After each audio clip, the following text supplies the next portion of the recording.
You know that feeling where you're doing something, but your brain is somewhere else. So maybe you're with friends, but you're thinking about work. Or you're at work, but you can't stop picking up your phone to scroll. Neuroscientists are calling this a distraction epidemic. And it's not your fault, because in this always on digital culture, your attention is constantly being hijacked by notifications or by endless media streams or by social media. And the thing is, presence isn't something you're born with. Like many people, I hear them say, I can't meditate or I can't do mindfulness exercises because my brain's not built for that.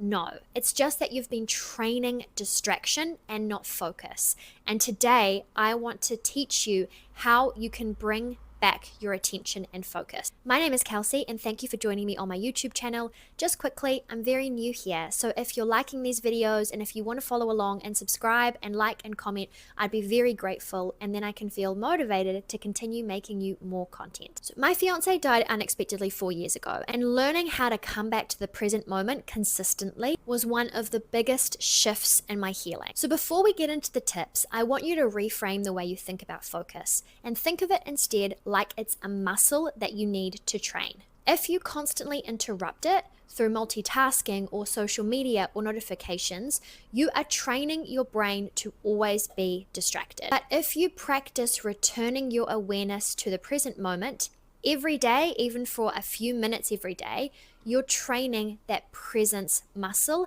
and you're strengthening your brain. So here are the most effective ways I've found to do that in my life. Number one is body anchoring. This really is the be where your feet are exercise. So when you're feeling scattered or anxious or depressed, literally ask yourself, where am I right now? Bring your attention to your body. Ground yourself in the earth. Take notice of your feet.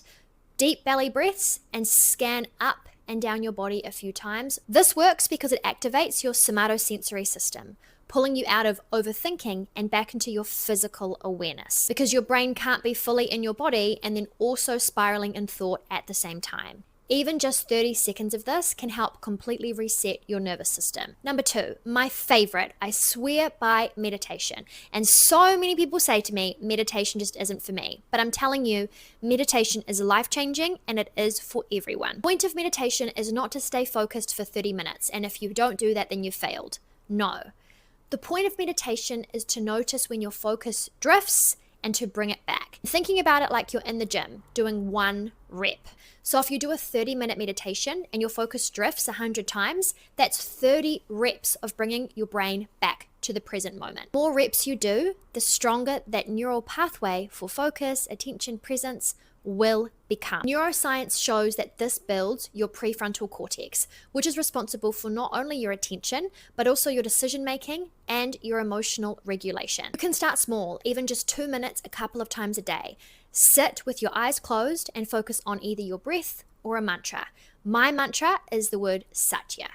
I just focus on that word over and over, and if my attention drifts, I notice and I bring it back to the word. That's it. That is meditation. One of the most underrated way to train focus is through things you love. So finding a hobby, whether that be painting or cooking or writing or reading or mountain biking or whatever your hobby is. Mine that I've developed over the past 12 months has been handstands. But here's the rule. No multitasking while you do it, including things like scrolling. Because this is what's going to allow you to become fully immersed in the task. And when you're immersed in doing something you love, you create a state called flow. And in that state, time slows down, your mind quietens, and your attention strengthens. You're literally retraining your brain to tolerate and enjoy sustained focus. This one is really big for a lot of us, and that is reducing screen switching, which is attention fragmentation. It's not just your screen time that's the problem, it's the switching between screens. Scrolling, texting, switching apps, you're constantly breaking your attention into fragments. So instead you can do things like watch something long form, like this video, or maybe read instead of scroll, or just do one thing at a time and don't let yourself be distracted by other things that you could be doing, because single tasking is like a superpower. Next one is establishing a dopamine reset window. Your brain runs on dopamine, which is a motivation chemical. But when you're constantly spiking it with fast information or social media or notifications,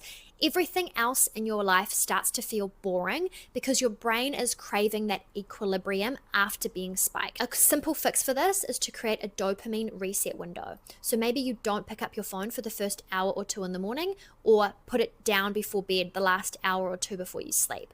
Or maybe you make a no phone on your walk rule, or no phone while eating. This will lower your baseline dopamine stimulation and make life feel more engaging. I love this one. It's the open loop effect. Your brain hates unfinished tasks, and often we have so many of them floating around in our brain, stealing our attention.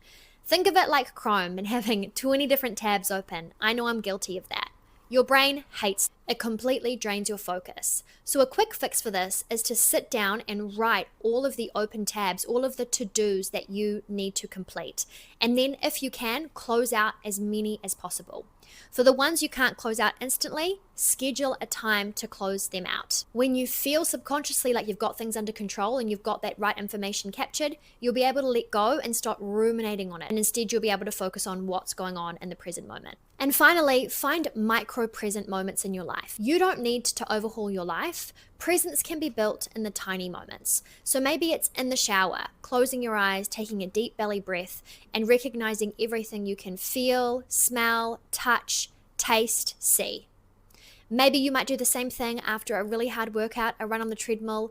Lie on the ground and close your eyes and take notice of your heartbeat. Maybe it's sitting down and actually enjoying the taste and the sensation of eating something delicious rather than scrolling at the same time. Because these micro moments will compound and eventually they'll change the way that you start to think and enjoy the present. So presence isn't about being perfect. It's impossible for us all to live in the present moment all the time. We're all human. We're always going to think about things in the future or things in the past. But by training our brain to be as present as we possibly can, that's where we're going to find the most enjoyment. Because your life isn't in the past or the future. It's here with you right now, where your feet are. A reminder that if you like this video, please like and subscribe. I'd so appreciate it. My name's Kelsey, and thank you so much for being here with me today.